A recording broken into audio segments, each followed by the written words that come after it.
Published, 16:53 Eastern Standard Time, 3 January 2018. Updated, 1957 Eastern Standard Time, 3 January 2018. It is World Cup year, so the auditions start here. For Jack Wilshere, this one could have been over within the hour, and it would have been a shame. Wilshere's recent return to fitness and form has been encouraging. This was the 26-year-old's sixth Premier League start in only 3 weeks of intense football. The Arsenal midfielder was impressive during his team's win at Crystal Palace and their draw at West Brom.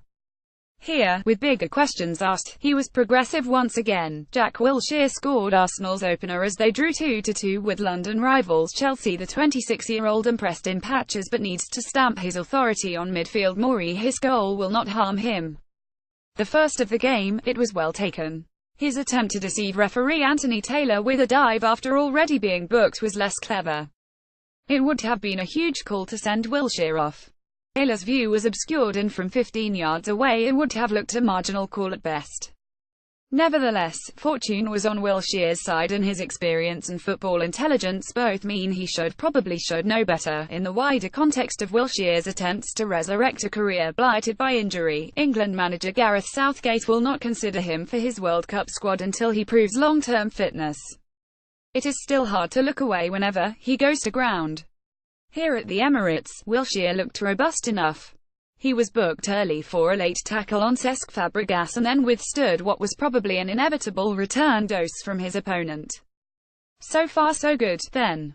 Wilshere must look to give Arsenal a rhythm and a pattern to their play against top teams. In terms of his football, it was hard to make a consistently firm judgment in what was another helter-skelter game. Wilshere still looks the part, scurrying across the ground in that familiar bow-legged way of this. From that perspective, he has always looked a little like a throwback. He does in terms of his unstinting effort too. Wilshere can never be accused of lacking interest in a game or a confrontation, and the way he ghosted into the penalty area for his goal reminded us of his sense of timing. Too often here he was not helped by the chaos that so often seems to swirl around him in the centre of the Arsenal midfield.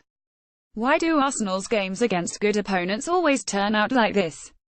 Wenger's team remain potent and capable on their day, but there is rarely the kind of discernible rhythm or pattern about their play that it is easy to detect in other top teams. Wilshere's goal was well taken and showed endeavour that epitomizes his approach. His attempts to deceive referee Anthony Taylor after already being booked was less clever. Against that background, Wilshere must show an ability to take hold of that area, and with it a game.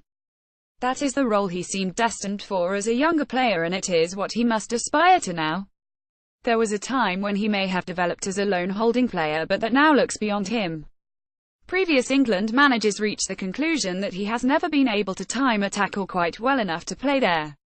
There was evidence of that failing against Chelsea.